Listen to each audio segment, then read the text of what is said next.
I was leaving the house today and I asked my girlfriend, should I trim up my beard to make myself look more presentable? And she said, that doesn't matter.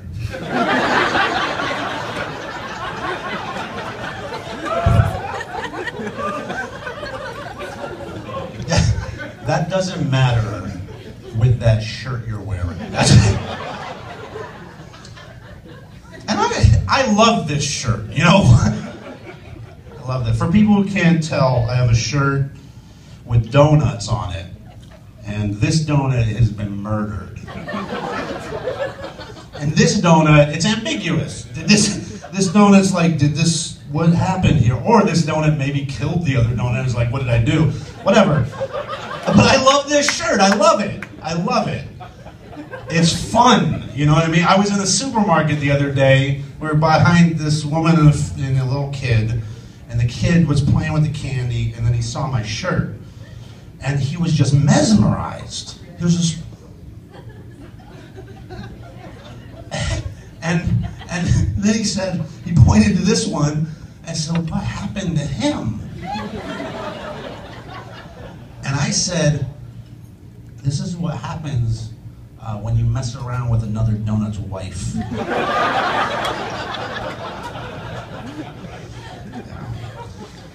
So I'm unattractive. We established that. Not the worst thing about me, though. The worst thing is that... Going on over there, shit. Not the worst thing about me. They think it's really funny, that line. Worst thing is that I'm not that good in bed. I am not terrible in bed. I'm not absolutely horrible. Having sex with me is like writing It's a Small World at Disneyland. Most people who write it are left highly unimpressed. You know, but the kids love it, so that's why.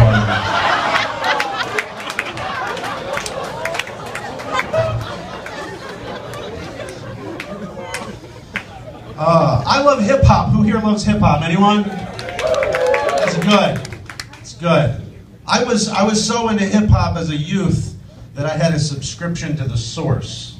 You know, and for the white folks that don't know, The Source is a magazine about hip hop. For the black folks that don't know, a subscription is when you pay in advance for a product or service.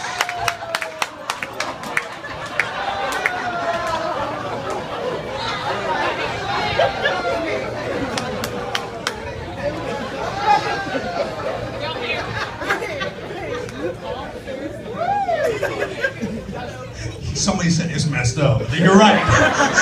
You're totally right. The thing I like about that joke is whatever an audience lacks in knowledge of hip hop, they totally make up for in racism. That's that makes that joke function. No, but it's true. I did. I grew up on it. Like most white kids in the suburbs in the early '90s, I started with Hammer. Right? I had the Hammer pants, dude. I did the Hammer dance. My dad called me a faggot a lot. But different kids had different evolutions from Hammer. I went from listening to MC Hammer to listening to NWA. Right?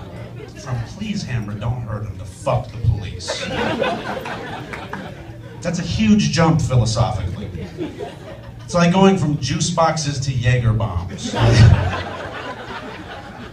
It's like going from hand-holding to anal with no intermediate step. Like a Mormon girl, you know.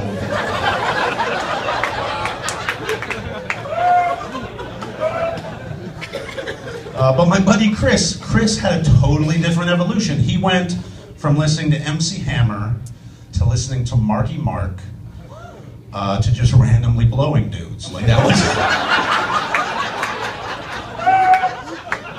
was his.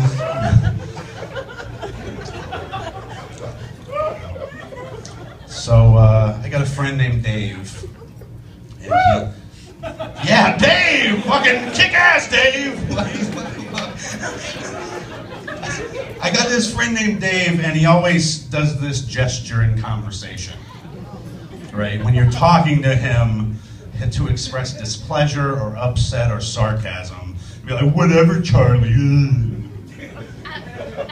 For the Obamacare, that, whatever. He just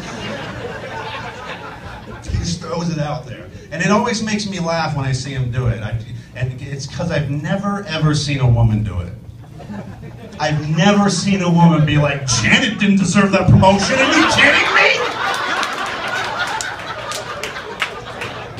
She didn't even show up on time.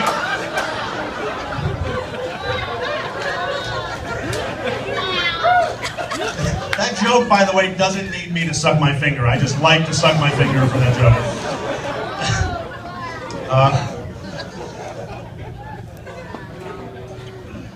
So I have two little girls. I have two little girls. They belong to me. I didn't take them from anyone.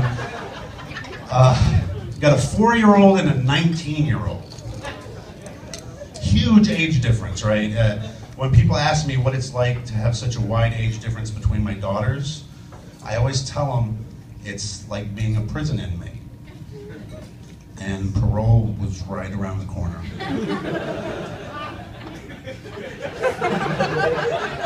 And I decided to shank another motherfucker.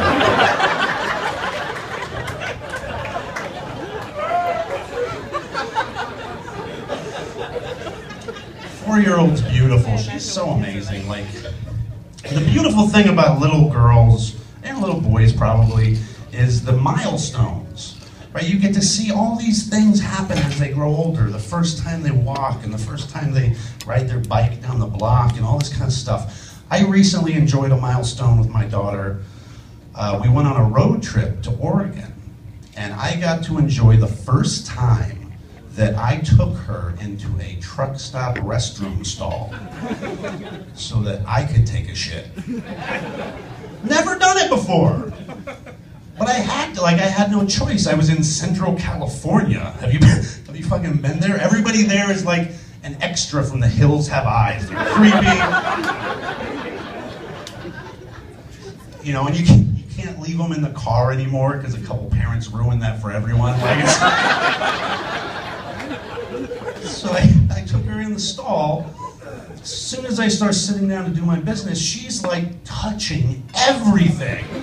The walls and the toilet, she's just playing with everything. Just coating her hand with 1,000 Truckers' Lonely Nights. Like, that's what she's doing. Ugh. And so I want to how do I distract her? How do I keep her from doing that? And this is what I said. I said, hey, sweetie, how about when we leave, you drive the rest of the way? That's what popped in my head, because I'm an idiot. And she said, no, I don't know how to drive, Daddy. I don't want to do that. And instead of just listening to her and saying, okay, I said, but I've been driving the whole way, man.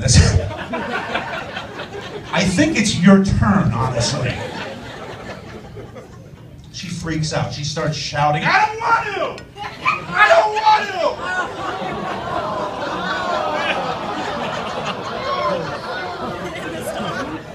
So now I'm in a bathroom stall with a small child, screaming, I don't want to, I don't want to.